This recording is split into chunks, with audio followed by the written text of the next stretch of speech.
Mario Rivadulla presenta Teledebate con Ramón Reyes, Alex Jiménez y Rilenia Cruz. Teledebate, objetivo y veraz, siempre fiel a la verdad. Sean todos bienvenidos a Teledebate televidentes a esta nueva entrega de Teledebate, donde como habitualmente vamos a estar compartiendo con ustedes pues temas de interés general y también pues una muy importante, interesante entrevista que vamos a presentar en el próximo segmento.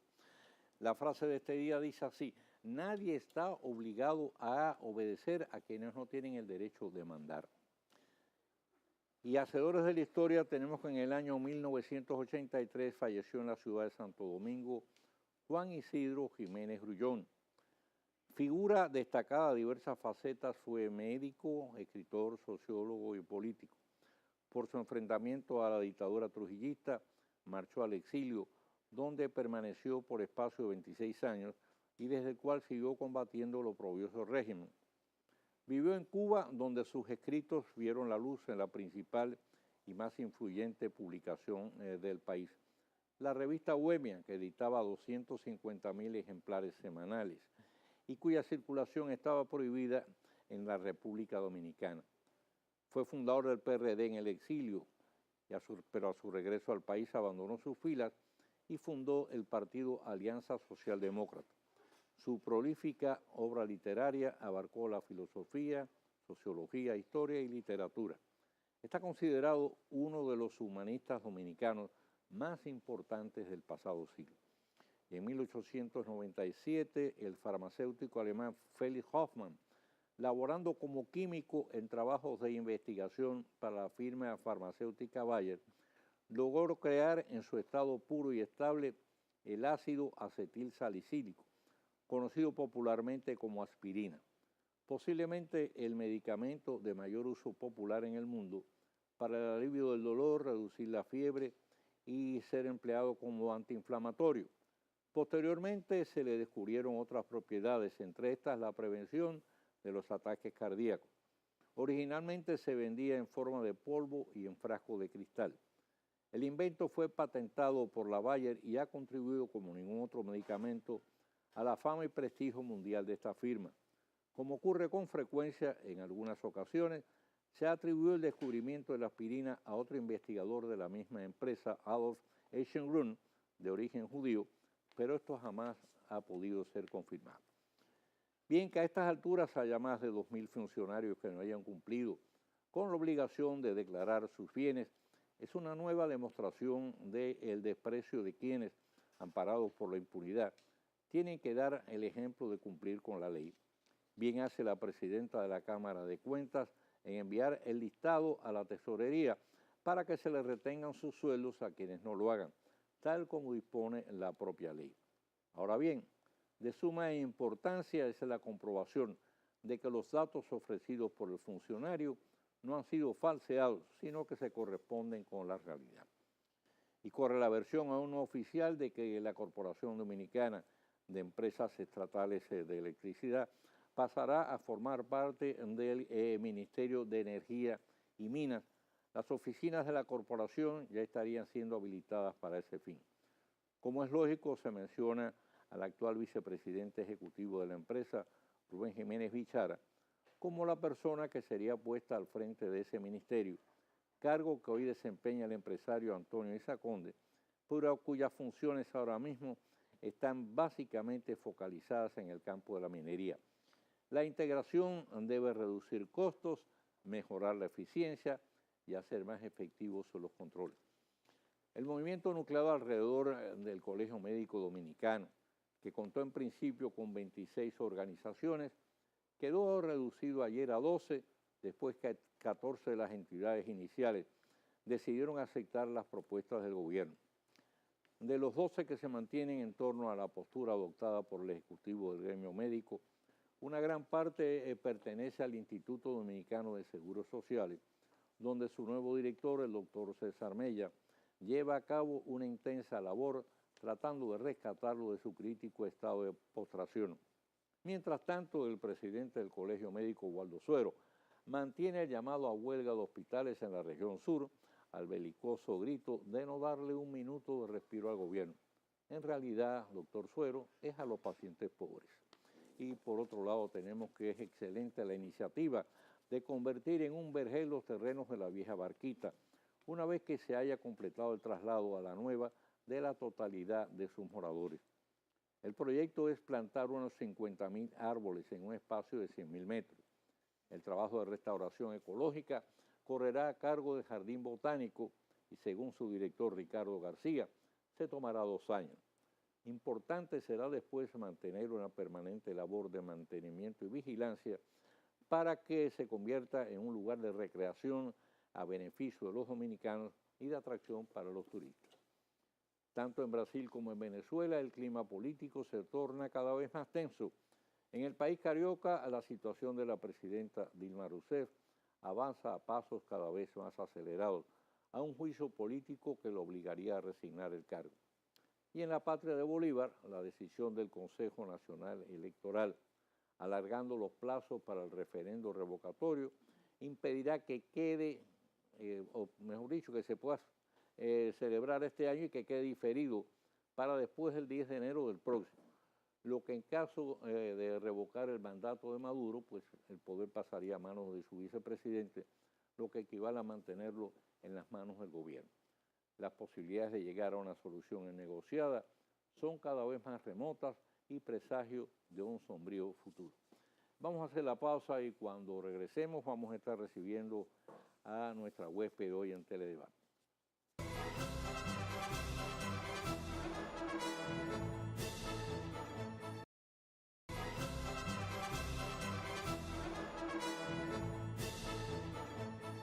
Bien, con nosotros hoy en Teledebate de nuevo la licenciada Roxana Reyes, la Procuradora de la Mujer. Y una mujer cumplidora de su compromiso, Sí. porque la vez pasada prometió volver para esta fecha y aquí la tenemos en cuerpo y alma. He venido este año varias veces, yo creo que es más que lo que había venido en muchos años. Bien, Roxana, ¿cómo va el ritmo de los feminicidios en el año? ¿Va mejor, va igual, va peor? Bueno, las estadísticas de la Procuraduría General de la República, que es el órgano oficial para esto, porque usted sabe que siempre se llevan muchos subregistros paralelos de manera informal, se obtienen después de cruzar la información del INACIF, del Instituto de Ciencias Forenses, con los datos de la Policía Nacional, y entonces ya se depura y se obtiene la información. Entonces digo esto para que vea la gente de dónde sale la estadística. A junio de este año, de manera preliminar, había contabilizado 47 feminicidios y para la misma fecha, el año pasado, 46. Como usted puede ver, apenas una diferencia de un caso, ¿no?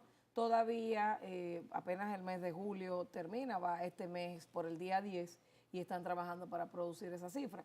Yo creo que más que contar muertes, nosotros tenemos que comenzar a contar menos hombres violentos y menos mujeres víctimas, ¿verdad?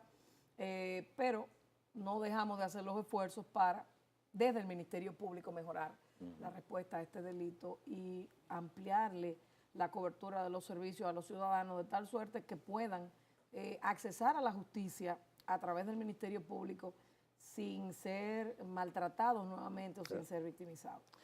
Lo que llama la atención generalmente es la dependencia tan extraordinaria que tienen las víctimas de los agresores. Por ejemplo, hay un tipo de dependencia que es la económica. En estos días leí en la prensa, y me llamó mucho la atención, que hay una mujer, madre de 3 hijos, maltratada por su pareja, y ella fue a los tribunales a pedirle al fiscal y al juez que, mire, déjenlo en libertad, porque si me lo envían a la prisión, entonces, ¿cómo yo mantengo a los muchachos? Así es. Justamente le iba yo a hablar de ese caso. Un caso de violación, que es bastante grave. Entonces, el Estado tiene grandes desafíos para mejorar la respuesta ante el delito, porque yo no entendí muy bien la actuación del juez cuando llamó, creo que a los familiares de la víctima para decirle, mire, no. Usted no puede basarse en la subjetividad. Usted tiene que, como autoridad, que es el que va a imponer la sanción, ver cuál es el riesgo que esa mujer corre, la valoración del peligro, la valoración de riesgo.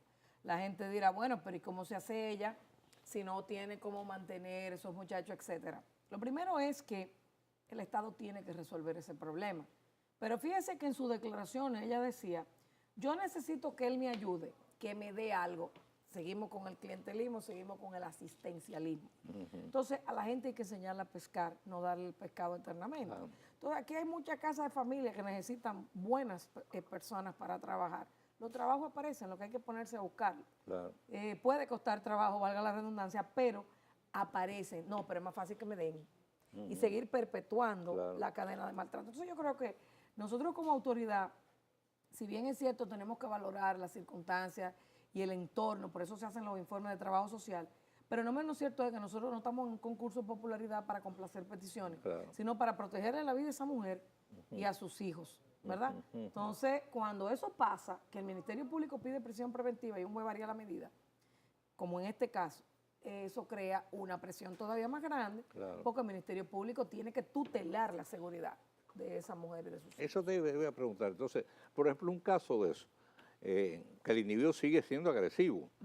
¿Qué tipo de protección se le brinda entonces a la víctima? Miren, en los casos, por ejemplo, que hay peligro de muerte o que hay un alto riesgo y el agresor no ha sido capturado, se ingresa a una casa de acogida o a un lugar seguro como parte de una red de apoyo de su familia o sus amigos relacionados, donde esté fuera del alcance del agresor.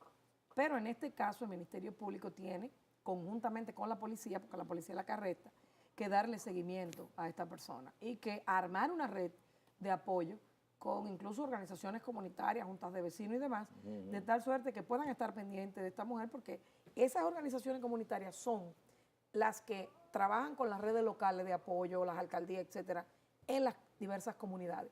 Y esos son los que están metidos en el barrio. Esos son los que pueden informarle a la autoridad. Por ejemplo, en Mao ha funcionado ese ejercicio bastante bien, la vinculación de la sociedad civil con las autoridades a través de los grupos comunitarios y las parroquias. Usted sabe que las iglesias son de mucha fuerza y también las congregaciones evangélicas o protestantes en esas comunidades. Y eso ha permitido incluso refugiar mujeres en las parroquias mientras llega la autoridad a rescatarla para llevarla a una casa acogida o ponerla en manos del fiscal. Pero definitivamente crea una gran presión porque hay una capacidad de respuesta que está desbordada ante la demanda. Entonces, una demanda de un 100, tú le respondes con un 40, un 50%, y eso le pone bastante presión al Ministerio Público. En el caso, mencionaste el caso de las parroquias y las iglesias evangélicas, ¿están prestando buena colaboración en ese sentido? Sí, de hecho, en una oportunidad me encontré con el cardenal, su eminencia reverendísima López Rodríguez, y hablamos sobre estos temas de la importancia de, a través de las parroquias, porque fíjese que la milicia copia la estructura de la iglesia. Claro. La iglesia católica, y ahora más con esta renovación que le ha infundido el Papa Francisco, un rol bastante importante con las comunidades, con la juventud. La violencia en el noviazgo está altamente invisibilizada y eso solamente se rompe a través de la transformación de esa cultura patriarcal machista, androcéntrica, mediante la educación. Una educación en valores, actitudes, convicciones y principios que no siga reforzando a los hombres que vean a las mujeres como objeto de su propiedad. Entonces, la labor de la iglesia con la juventud es de suma importancia. Entonces, es bueno comenzar a cambiar esos paradigmas. Siempre hay posiciones encontradas con el tema del aborto, que si esto, que si lo otro. Pero hay muchas cosas que vemos, la interpretación del Papa Francisco, de un pensamiento liberal, definitivamente. Yo creo que de lo más liberal que ha tenido la iglesia en los últimos años. Y bueno, no podemos vivir de espalda a la realidad. Hablamos de, a veces hay grupos que no quieren saber de la educación sexual en las escuelas o del uso de los preservativos, pero el tema de posponer la primera relación, por ejemplo, con los jóvenes, a los muchachos hay que hablarles claro, porque si la realidad que vemos es un alto índice de embarazo en adolescentes, lo cual es un delito, porque normalmente el perpetrador le lleva más de 5 años a la víctima, y estamos inmersos en esa dinámica, quiere decir que no podemos vivir de espalda esa realidad. Entonces tenemos que hacer uso de los recursos para hablarle claro a la gente, no promover que tenga relaciones, sino que se cuide y que vea cuáles son las consecuencias. tú teniendo 14 años andar con un muchacho a rastro. Fíjese que cuando doña Margarita Cedeño era primera dama, el despacho que ella dirigía desarrolló un programa que aún lo mantiene la vicepresidencia, que es Bebé Piénsalo Bien, dándole un muñeco de plástico, casi que un bebé, con todo absolutamente lo que hace un niño, y el muchacho tenía que estar 24/7 con eso, para que entendiera qué podía pasar si tenía un niño a destiempo. Entonces yo creo que son iniciativas que dan buenos resultados y que tienen que ser fortalecidas y promovidas. Y la iglesia, a través de sus movimientos juveniles, de las dinámicas de pareja, de todas esas cosas que nosotros hemos tenido la oportunidad, porque a mí particularmente me ha tocado interactuar con muchísimas parroquias y comunidades de base y todo eso, como ellos le llaman, educando a la gente, sensibilizando a la gente para que entiendan que ya no es hasta que la muerte los separe, sino que al primer conato vaya y denuncie. Y esa es la actitud. Bueno, me imagino que de esos casos de dependencia económica hay mucho, porque mira, hace algún tiempo leí una estadística donde señalaba que en el país hay aproximadamente 1 millón de madres solteras y como 200.000 mujeres que ellas tienen que ser el sostén del hogar, porque el tipo viene, la embaraza y después más nunca le ves el pelo, ¿eh? Ni se ocupa de la muchacha, ni mucho menos se ocupa del hijo, ¿eh? Entonces, me imagino que eso crea también, sobre todo a destiempo, como dices tú, cuando hay una relación muy prematura, entonces una muchacha interrumpe sus estudios, posiblemente hasta la familia la repudia. Se dice, mira lo que está por andar por ahí mariposeando, y tú vienes ahora con un muchacho aquí, mira cómo tú te las apañas. Exactamente. Esa es una situación. Ahora, dijiste una cosa muy importante, y es que aquí hay que acabar en ese sentido con la política asistencialista. A mí hay que dármelo todo. Y tú dices la verdad. Bueno, hay una serie de posibilidades de trabajo, de lo que tiene que salir también a investigar, a explorar, para buscarse la vida. Claro. Y fíjense qué pasa. Es una cultura. Si creamos una cultura de dar, es porque hay uno que recibe. Si tú das, es porque hay uno que recibe. Entonces, ¿qué tenemos que hacer nosotros? Es transformar, para sacar a la gente de la indigencia, de la miseria, y superar las líneas de pobreza a través de la educación, de la formación técnico-profesional. Por eso es de tanta importancia este trabajo que se ha hecho con el Infotep, con el ITLA, Instituto Tecnológico de las Américas, porque a una gran cantidad de jóvenes, hembras y varones, se le ha dado la oportunidad de formarse. Hablábamos ahorita de la iglesia, por ejemplo, la congregación de los salesianos está muy vinculado al tema de los aprendices de las carreras técnicas cortas, porque Don Bosco creía en eso, se adelantó a su época. Y si usted observa el trabajo que hacen los salesianos con los talleres, con los aprendices, con Don Bosco, etcétera, es extraordinario, porque están preparando a esos muchachos para no depender de la calle. Sino aquí, un buen mecánico, un buen desarrollador, un buen pintor, un buen plomero cobra mucho dinero. Seguro. Lo que pasa es que ellos son desorganizados y lo dilapidan, ¿no? Pero quiero decir con esto que la apuesta tiene que ser por la educación, porque eso le permite a la gente entender que no estoy esperando que nadie me dé, como decía esa muchacha. Cuando uno lee su declaración, que ella dice, yo quiero que por lo menos él me ayude. Una persona con una mentalidad ya que se ha educado, que ha ido a la escuela, que ha tenido formación técnico-profesional, que se preparó para ser repostera, modista. De luquera. Y generar, exactamente, y generar su economía. Yo he visto mujeres que tienen negocios que cambian goma y cosas de esas, o son choferes de taxi. Entonces, el tema es que el Estado tiene una deuda social muy grande con lograr el tema de la educación. Por eso es importante lo del 4% y que todo el mundo tenga la oportunidad de educarse. Pero también que rompamos con esa mentalidad de dependencia económica, de asistencialismo, porque vemos no solamente en República Dominicana, en el caso de las mujeres, por ejemplo, vemos en Centroamérica una gran cantidad de políticas públicas que son asistencialistas. Entonces eso tiene que ir cambiando, por eso usted ve exitosamente el subsidio de las transferencias condicionadas. Yo te voy a dar la tarjeta de solidaridad, pero a cambio tú tienes que poner a los muchachos en la escuela y desparasitarlos. Eso me parece muy bien. Y ha funcionado bastante bien. Exacto, sí, tiene que venir un toma y daca. Claro que sí. Vamos a hacer la pausa y regresamos. Muy bien.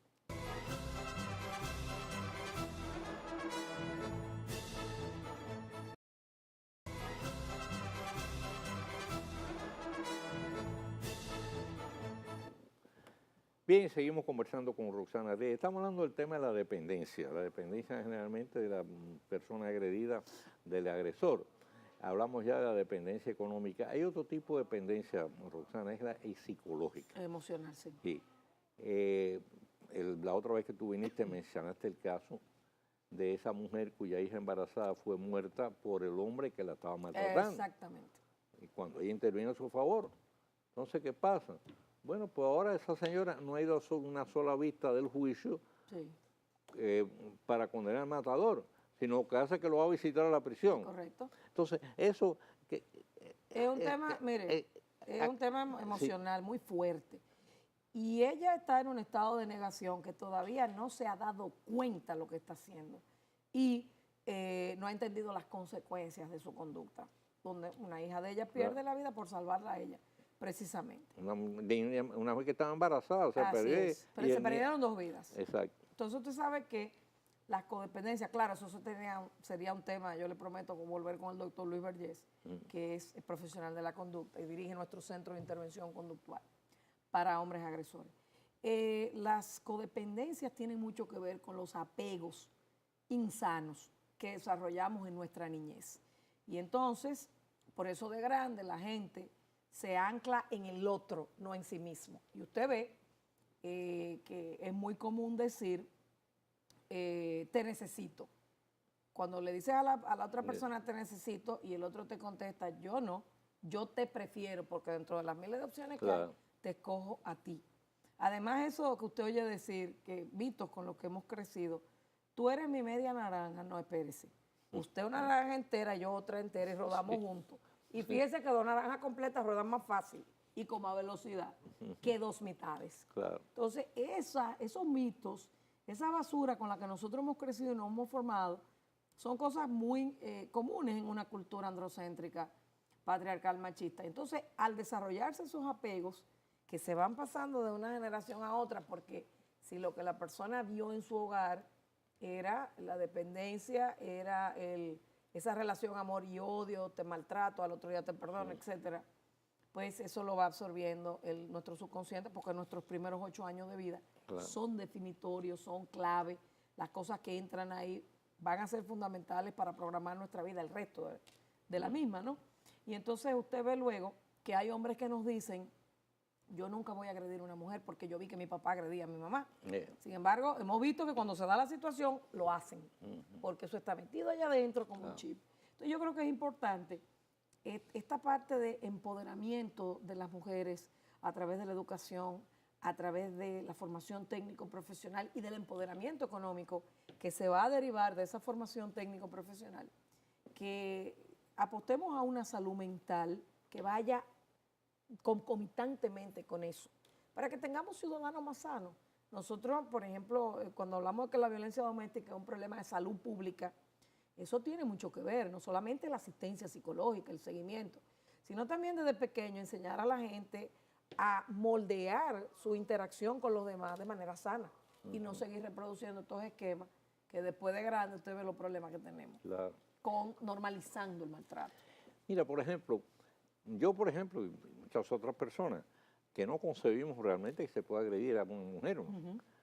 Entonces nos llama la atención, bueno, ustedes que tienen ese tipo han tenido muchos casos de esa naturaleza, ¿no?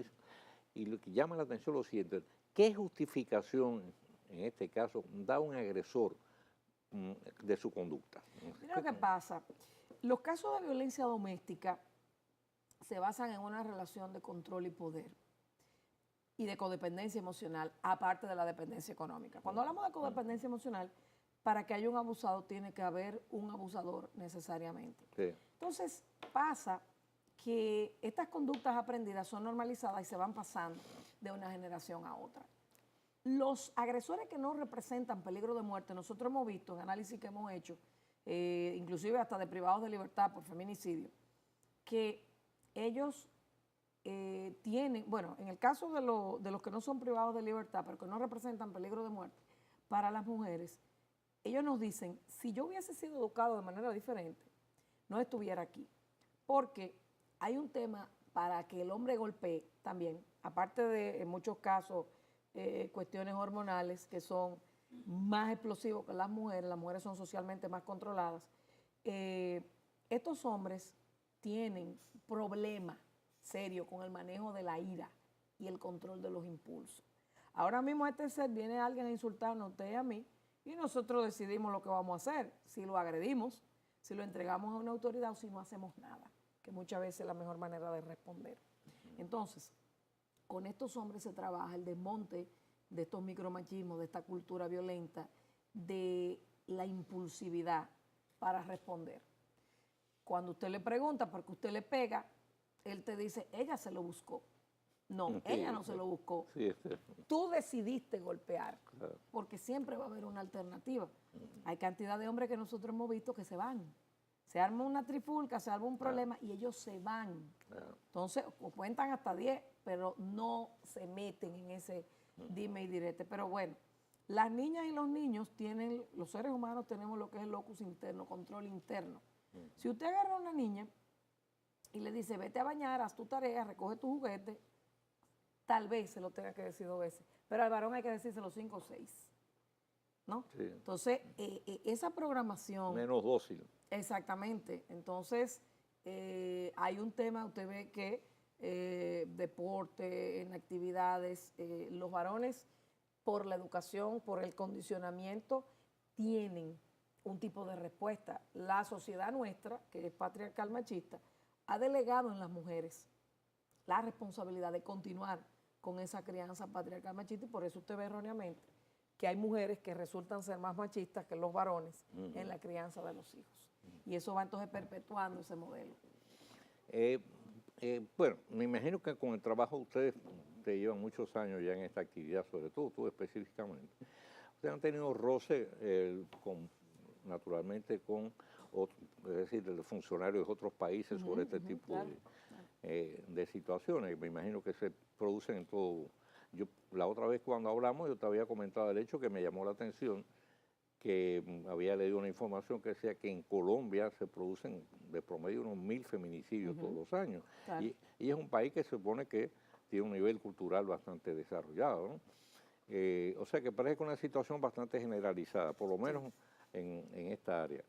¿Qué experiencia han tenido ustedes, por ejemplo, de otros países, de programas que se hayan aplicado, en este caso, que hayan producido resultados efectivos? Mire, por ejemplo, justamente México, aunque tiene altos niveles de feminicidio, y El Salvador también. El Salvador es de los países, es el país con más feminicidio de Centroamérica y de América Latina.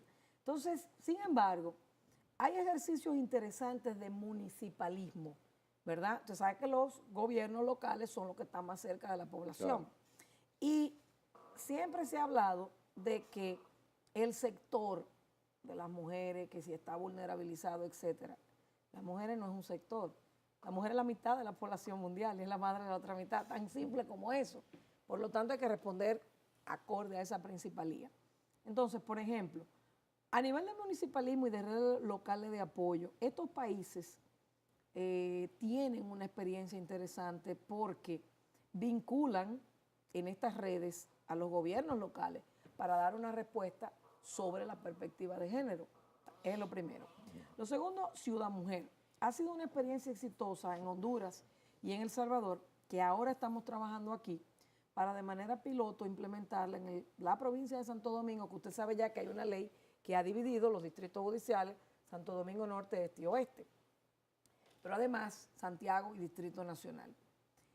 Lo que procura Ciudad Mujer, y ha sido el éxito, es que dentro de un gran espacio se concentran diversos módulos, no solamente de atención legal o policial, sino los servicios de salud, los servicios de promoción de salud para la atención también y los módulos para el empoderamiento económico, la formación académica, la formación técnico-profesional. Eso es una verdadera atención integral, porque no estamos dejando el problema solamente en la parte penal, sino que estamos viendo el problema de manera multisectorial. Y el éxito de Ciudad Mujer lo garantiza que cada una de esas instituciones, con sus protocolos de actuación internos e interinstitucionales, funcionen correctamente.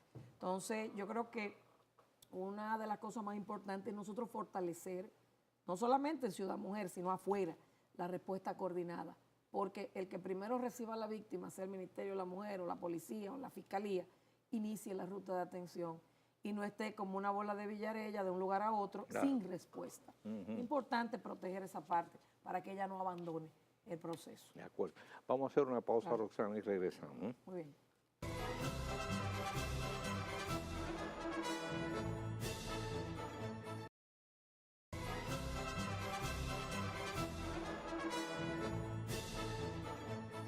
Bueno, ya estamos en los minutos finales, pues, de la comparecencia de Roxana. Siempre se quedan temas pendientes, así que tú vas a seguir viniendo aquí. No, lo sé, porque cada quien se tiene el problema. Ya tú eres accionista de aquí. Claro que sí, con muchísimo gusto. Mira, una cosa importante, porque la otra vez, hace un rato, comentando un caso específico, dije, bueno, no entiendo la actuación del juez. Yo te pregunto lo siguiente. Sí. ¿Cómo se comportan los jueces en los casos de un agresor que es sometido por maltratar a su pareja? No estoy hablando del feminicidio, que no ha llegado a ese extremo. Sí. Pero ¿cuáles son en ese caso las sanciones que establece la ley? ¿Se aplican? Sí. Déjeme decirle que dentro de los 3 delitos más denunciados y sometidos a la acción de la justicia está narcotráfico, robo y violencia doméstica. Siempre puede variar, subir, segundo, tercer lugar. Ahora bien, la Escuela de Formación del Ministerio Público y la Escuela de Formación de la Judicatura tienen en sus programas de entrenamiento a los jueces y a los ministerios públicos los temas de género. Y me consta porque yo enseño en la escuela del Ministerio Público y también voy con frecuencia a la escuela de la Judicatura a trabajar con los jueces. Es un tema complicado, es un tema retador porque el delito de la violencia doméstica es especializado. No es bregarse con la mujer que le robaron la cartera o el celular. Este delito tiene, como hemos visto a lo largo de la conversación, características muy particulares. Y otras explicaciones también. Exactamente. El profesor Guillermo Moreno, cuando me dio clase en la Universidad Madre y Maestra, nos decía que los actores del sistema de justicia penal deben entender el fenómeno del delito con el que están trabajando. Y eso es así. Si usted no entiende el delito con el que usted brega, va a ser torpe y deficiente en la respuesta. Entonces, uno de los grandes desafíos que el sistema tiene es lograr la sensibilidad y el entendimiento de este fenómeno de los actores, policías, jueces, fiscales, los forenses, para que vean que la mujer no se lo buscó y para que entiendan que cuando ella va a pedir que lo suelten es porque ella está metida en el círculo de la violencia y no está todavía consciente de cuál es la realidad y que este hombre la puede matar. Entonces, hay jueces que responden muy bien, que han entendido muy bien esta materia y son grandes aliados, pero hay otros que son un poquito más demorados, incluyendo mujeres. A veces hay decisiones de mujeres juezas que usted ve en ellas sesgo, usted ve en ellas discriminación y usted ve prejuicios machistas, más que cualquier hombre juez que haya podido emitir la decisión. Lo que eso significa es el reto que tiene el Poder Judicial de lograr que su equipo funcione bien. Lo mismo nosotros, el Ministerio Público, porque a veces, por la concepción machista patriarcal, acuérdense que eso es un chip que está metido ahí, le sale. Y entonces, si nosotros no estamos supervisando, mirando todo el escenario completo, no podemos corregir esas dificultades que se presentan.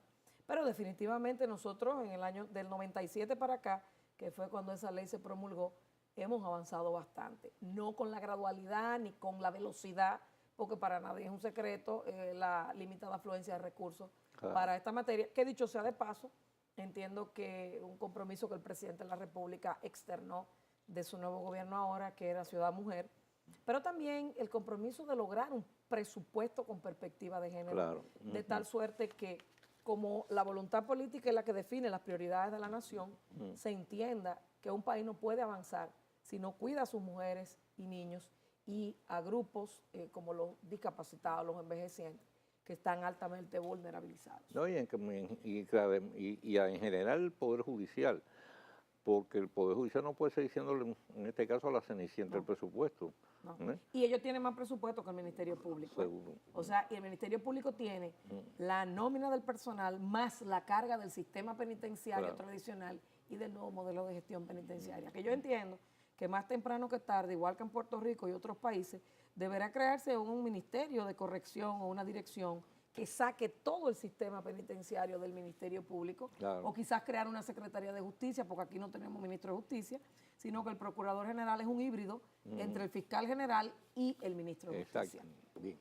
Roxana, gracias, se nos agotó el tiempo, Sí. pero acuérdate, No, tenemos no, 15 temas. días estamos aquí Ah, bueno, con un guardia de foresta. Está el compromiso y ella es una mujer que es cumplidora. Claro, yo cumplo con mi palabra. Así Bien, es. hacemos la pausa y regresamos con el tiro rápido.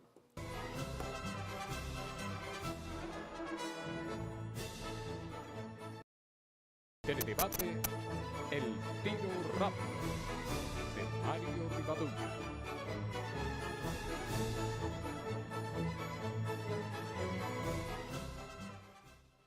No son los atentados mortales cometidos por bien entrenados sicarios profesionales. No son los asaltos y atracos llevados a cabo a punta de pistola con violencia criminal que asesina a sus infortunadas víctimas. No son los líos entre bandas que se disputan el control barrial del microtráfico de drogas. No son los feminicidios que siguen enlutando hogares y dejando menores en la orfandad, cuando no estos son también sacrificados por la furia homicida del amante o la pareja despechada. No son las disputas entre ciudadanos, donde cada día crece el germen de la violencia, ni son los pleitos callejeros, ni las peleas en bares y los centros de diversión. Hay que decir una y otra vez, hasta el cansancio, que son los accidentes de tránsito la principal causa de muertes violentas en el país, que cada año arrebata la vida a miles de personas y que hace que la República Dominicana sea la segunda nación del mundo donde es mayor el índice de muertes por cada 100.000 habitantes debido a los accidentes vehiculares.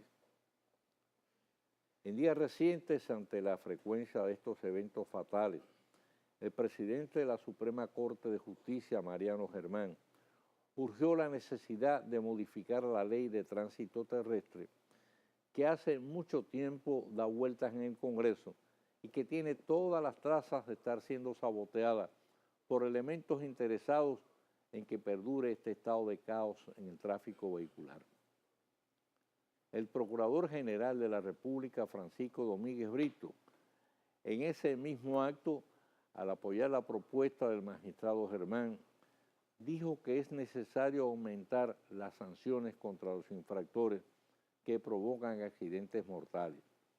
Y de inmediato envió instrucciones a los fiscales para que pidan pena de prisión como coerción a todo conductor que sea detenido manejando y que no pase la prueba del renacido alcoholímetro.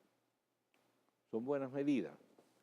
Lo son también las que están tomando Obras Públicas y la ME con la creación de los corredores viales que comenzarán a operar a partir del 22 de agosto, fecha del inicio del próximo año escolar.